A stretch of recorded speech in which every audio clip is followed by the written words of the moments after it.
Assalamualaikum warahmatullahi wabarakatuh. Saya Yoga Widianto, NPM 1804041172, mahasiswa Ekonomi Syariah kelas C. Dalam video ini, saya akan membahas tentang kebijakan moneter Islam perspektif mikro dan makro. Yang pertama, kebijakan moneter Islam. Kebijakan moneter yaitu peraturan dan ketentuan yang dikeluarkan oleh otoritas moneter atau bank sentral untuk mengendalikan jumlah uang beredar. Kebijakan moneter berbeda dengan kebijakan fiskal yang dilaksanakan melalui pembelanjaan pemerintah dan pajak. Untuk penerapan kebijakan moneter berdasarkan pada hipotesis market interest rate, maka kebijakan yang diambil adalah mengubah dari output real dan kesempatan kerja kepada pencapaian stabilitas harga-harga. Secara khusus, kebijakan moneter mempunyai pengertian sebagai tindakan makro pemerintah melalui bank sentral dengan cara mempengaruhi penciptaan uang. Dengan mempengaruhi proses penciptaan uang, pemerintah bisa mempengaruhi jumlah uang beredar. Yang selanjutnya, pemerintah bisa mempengaruhi pengeluaran investasi, kemudian mempengaruhi permintaan agregat, dan akhirnya tingkat harga sehingga tercipta kondisi ekonomi sebagaimana yang dikehendaki. Kebijakan moneter dalam Islam berpijak pada prinsip-prinsip dasar ekonomi Islam sebagai berikut. Pertama, kekuasaan tertinggi adalah milik Allah dan Allah lah pemilik yang absolut. Kedua, manusia merupakan pemimpin atau khalifah di bumi, tetapi bukan pemilik yang sebenarnya. Ketiga, semua yang dimiliki dan didapatkan oleh manusia adalah karena seizin Allah. Dan oleh karena itu, saudara-saudaranya yang kurang beruntung memiliki hak atas sebagian kekayaan yang dimiliki saudara-saudaranya yang lebih beruntung. Keempat, kekayaan tidak boleh ditumpuk terus atau ditimbun. Kelima, kekayaan harus diputar. Keenam, menghilangkan jurang perbedaan antara individu dalam perekonomian dapat menghapus konflik antar golongan. Ketujuh, menetapkan kewajiban yang sifatnya wajib dan sukarela bagi semua individu, termasuk bagi anggota masyarakat yang miskin. Dalam mendorong pertumbuhan perekonomian sekaligus stabilitas, Islam tidak menggunakan instrumen bunga atau ekspansi moneter melalui pencetakan uang baru atau defisit anggaran. Yang dilakukan adalah mempercepat perputaran uang dan pembangunan infrastruktur sektor real. Kebijakan moneter Rasulullah selalu terkait dengan sektor real perekonomian. Hasilnya adalah pertumbuhan sekaligus stabilitas. Islam memiliki pandangan yang khas mengenai sistem moneter atau keuangan. Yang paling penting dalam setiap keuangan adalah penentuan satuan dasar keuangan, di mana kepada satuan itu dinisbahkan seluruh nilai-nilai berbagai mata uang lain. Yang B, kebijakan moneter Islam perspektif mikro dan makro. 1. Ekonomi mikro Islam. Teori mikroekonomi atau ekonomi mikro boleh diartikan sebagai ilmu ekonomi kecil.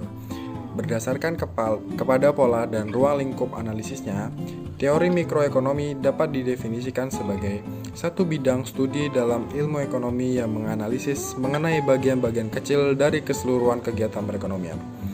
Ekonomi mikro konvensional ini didasarkan pada perilaku individu-individu yang secara nyata terjadi di setiap unit ekonomi. Perilaku individu dari setiap unit ekonomi tersebut akan bertindak dan berperilaku sesuai dengan norma dan aturan menurut persepsinya masing-masing. Pembahasan perilaku konsumsi ekonomi mikro konvensional hanya memperhatikan perubahan pada variabel ekonomi, seperti harga dan pendapatan. Sedangkan dalam pembahasan ekonomi mikro Islam, justru faktor moral dan norma yang terangkum dalam tatanan syariah akan ikut menjadi variabel yang penting dan perlu dijadikan sebagai alat analisis. Ekonomi mikro Islam menjelaskan bagaimana sebuah keputusan diambil oleh setiap unit ekonomi dengan memasukkan batasan-batasan syariah sebagai variabel yang utama. Dalam ekonomi mikro Islam, kita menganggap bahwa basic ekonomi atau variabel ekonomi hanya memenuhi segi necessary condition, sedangkan moral dan tatanan syariah akan memenuhi unsur sufficient condition dalam ruang lingkup pembahasan ekonomi mikro. Kedua, ekonomi makro Islam.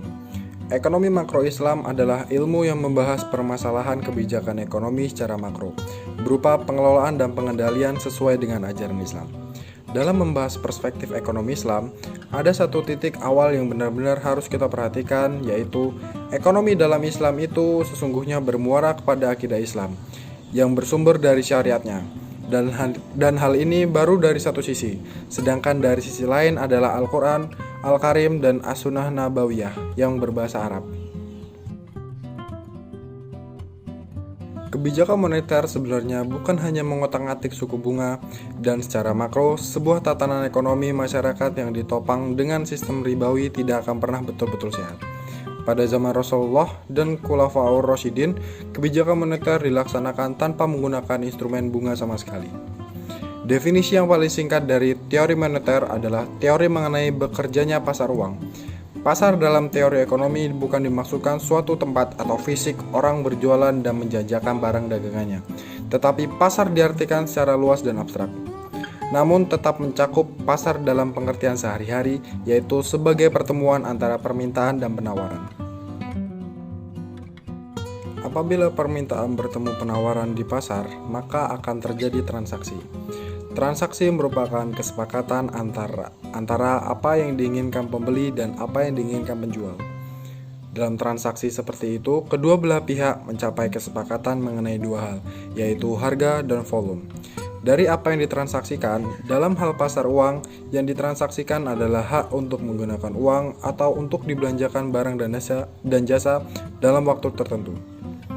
Kebijakan moneter adalah upaya mengendalikan atau mengarahkan perekonomian makro ke kondisi yang diinginkan atau yang lebih baik, dengan mengatur jumlah uang yang beredar.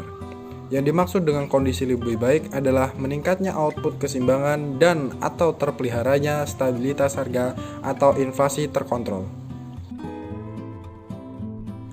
Kestabilan makroekonomi merupakan hasil dari sebuah upaya yang konsisten dan integral yang dilakukan oleh Bank Indonesia bersama pemerintah melalui kebijakan moneter, perbankan, dan fiskal. Di bidang moneter, strategi kebijakan moneter untuk secara konsisten diarahkan secara kestabilan harga melalui pencapaian target inflasi jangka panjang dengan tetap memberikan ruang gerak kepada kestabilan pada pemulihan ekonomi jika inflasi bergerak pada arah yang kondusif. Di bidang perbankan, restrukturisasi dan reformasi sektor perbankan terus dilakukan untuk memperbaiki struktur menuju sistem perbankan yang tangguh yang ikut memberikan kontribusinya dalam menciptakan stabilitas sistem keuangan.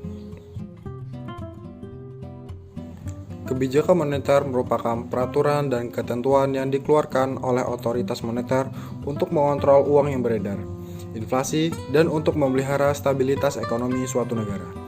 Hal ini dapat dicapai dengan beberapa cara seperti perubahan suku bunga, operasi pasar terbuka, serta amandemen cadangan aset dan simpanan tertentu. Dalam pelaksanaannya, strategi kebijakan moneter dilakukan berbeda-beda di setiap negara, sesuai dengan tujuan yang ingin dicapai dan mekanisme transaksi yang berlaku pada perekonomian negara tersebut. Salah satu kebijakan yang diambil oleh bank sentral atau otoritas moneter untuk menjaga stabilitas ekonomi makro melalui kebijakan moneter. Kebijakan moneter ditujukan agar likuiditas dalam perekonomian berada dalam jumlah yang tepat sehingga dapat melancarkan transaksi perdagangan tanpa menimbulkan tekanan inflasi. Beberapa indikator yang biasanya digunakan dalam perekonomian untuk menilai kebijakan moneter antara lain jumlah uang beredar atau money supply, inflasi, tingkat suku bunga, nilai tukar, dan ekspektasi masyarakat. Suku bunga dapat berpengaruh terhadap investasi sektor industri yang akan mendorong produksi, sedangkan nilai tukar berpengaruh terhadap harga yang meliputi produk dan input produksi. Suku bunga dan nilai tukar merupakan instrumen kebijakan moneter yang sangat mempengaruhi perdagangan produk industri baik domestik maupun internasional. Jika yang dilakukan adalah meningkatkan money supply, maka pemerintah dikatakan menempuh kebijakan moneter ekspansif. Sebaliknya, jika money supply dikurangi, pemerintah menempuh kebijakan moneter kontraktif. Dalam kebijakan moneter yang diambil oleh pemerintah sekarang ini, apabila dilihat dari sektor ekonomi Islam, tidak ada satupun instrumen kebijakan moneter yang pernah dipergunakan di awal periode keislaman, karena belum adanya sistem perbankan seperti yang sekarang. Instrumen lainnya yang sekarang ini dipergunakan adalah dengan melakukan operasi pasar terbuka, di antaranya melalui jual beli surat berharga, operasi terbuka, ini pun tidak ada dalam sejarah perekonomian Islam pada awal perkembangannya. Sedangkan sistem yang telah diterapkan oleh pemerintah menyangkut konsumsi, tabungan investasi, dan perdagangan telah menciptakan instrumen secara otomatis untuk pelaksanaan kebijakan moneter. Krisis nilai tukar yang melanda Indonesia sejak pertengahan tahun 1997 telah berkembang menjadi krisis ekonomi akibat kerapuhan di sisi ekonomi mikro dan ketidaktepatan kombinasi kebijakan ekonomi makro. Permasalahan yang dihadapi dalam pemilihan strategi kebijakan ekonomi makro adalah adanya konflik atau trade-off antar kebijakan akibat sifat krisis yang multidimensional. Moneter Islam adalah pengelolaan moneter yang berbasiskan pada nilai-nilai Islam, yang diharapkan akan menciptakan stabilitas harga dan perekonomian yang kondusif dalam memberikan kontribusi terhadap pencapaian tujuan-tujuan pembangunan ekonomi suatu negara. Pijakan pokok dalam manajemen moneter Islam adalah tidak berlakunya bunga dan keadilan distribusi kekayaan. Manajemen moneter Islam mencakup manajemen permintaan uang atau money demand dan manajemen penawaran uang atau money supply.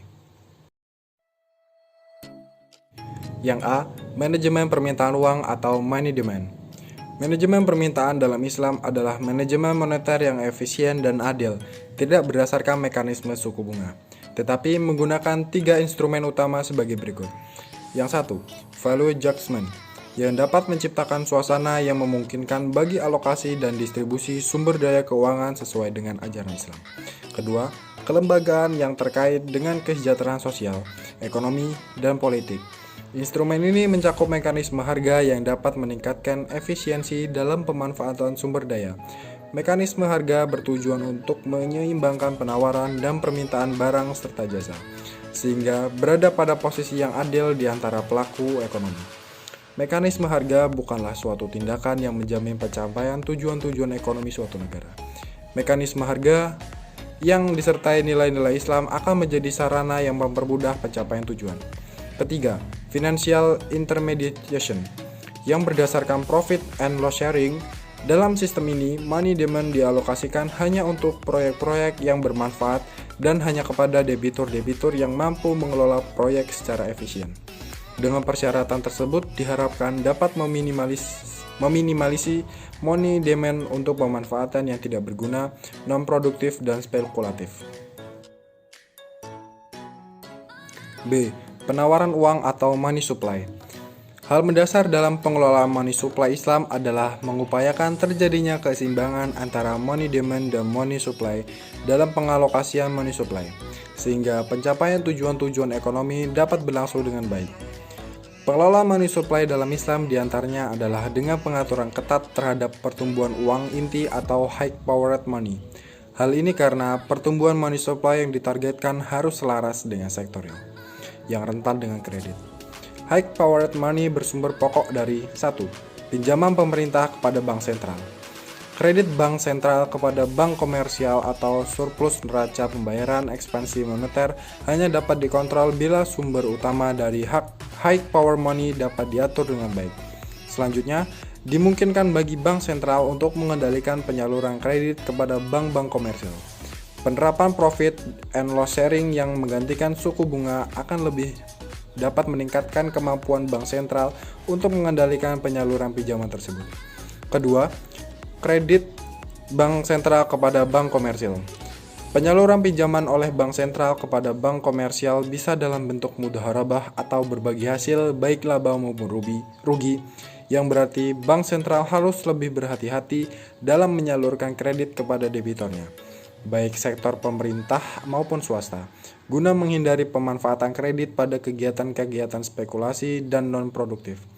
Untuk mengendalikan kredit dapat juga dengan menggunakan reserve requirement. Dalam kondisi ekonomi tertentu, bank sentral bahkan dapat saja menerapkan 100% reserve requirement bagi demand deposit sebagai salah satu alternatif. Yang ketiga, surplus neraca pembayaran. Dari ketiga sumber tersebut, pada dunia moneter saat ini, sumber pertama merupakan sumber yang paling besar. Berlebihnya defisit anggaran pemerintah mengakibatkan beban yang sangat berat bagi sektor moneter untuk menjaga stabilitas serta kebijakan moneter yang sehat sulit diciptakan. Ekspansi moneter hanya dapat dikontrol bila sumber utama dari high powered money dapat diatur dengan baik. Anggaran pemerintah harus sesuai dengan azas manfaat, khususnya stabilitas harga. Kesimpulan dalam video ini, secara khusus, kebijakan moneter mempunyai pengertian sebagai tindakan makro pemerintah melalui bank sentral dengan cara mempengaruhi penciptaan uang. Dengan mempengaruhi proses penciptaan uang, pemerintah bisa mempengaruhi jumlah uang beredar, yang selanjutnya pemerintah bisa mempengaruhi pengeluaran investasi, kemudian mempengaruhi permintaan agregat, dan akhirnya tingkat harga sehingga tercipta kondisi ekonomi sebagaimana yang dikehendaki. Kebijakan moneter dalam Islam berpijak pada prinsip-prinsip dasar ekonomi Islam. Dalam mendorong pertumbuhan perekonomian sekaligus stabilitas, Islam tidak menggunakan instrumen bunga atau ekspansi moneter melalui pencetakan uang baru atau defisit anggaran. Yang dilakukan adalah mempercepat perputaran uang dan pembangunan infrastruktur sektorial.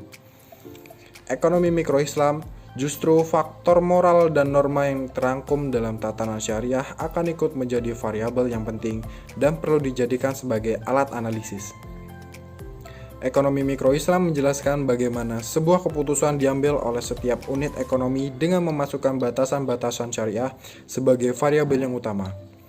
Dalam ekonomi mikro Islam, kita menganggap bahwa basic ekonomi atau variabel ekonomi hanya memenuhi segi necessary condition, sedangkan moral dan tatanan syariah akan memenuhi unsur sufficient condition dalam ruang lingkup pembahasan ekonomi mikro. Ekonomi makro Islam adalah ilmu yang membahas permasalahan kebijakan ekonomi secara makro, berupa pengelolaan dan pengendalian sesuai dengan ajaran Islam.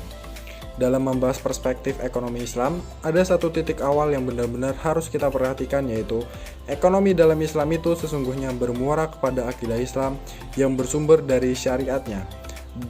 Dan hal ini baru dari satu sisi. Sedangkan dari sisi lain adalah Al-Quran, Al-Karim, dan As-Sunnah Nabawiyah yang berbahasa Arab. Kebijakan moneter sebenarnya bukan hanya mengutak-atik suku bunga dan secara makro. Sebuah tatanan ekonomi masyarakat yang ditopang dengan sistem ribawi tidak akan pernah betul-betul sehat. Pada zaman Rasulullah dan Khulafaur Rasyidin, kebijakan moneter dilaksanakan tanpa menggunakan instrumen bunga sama sekali.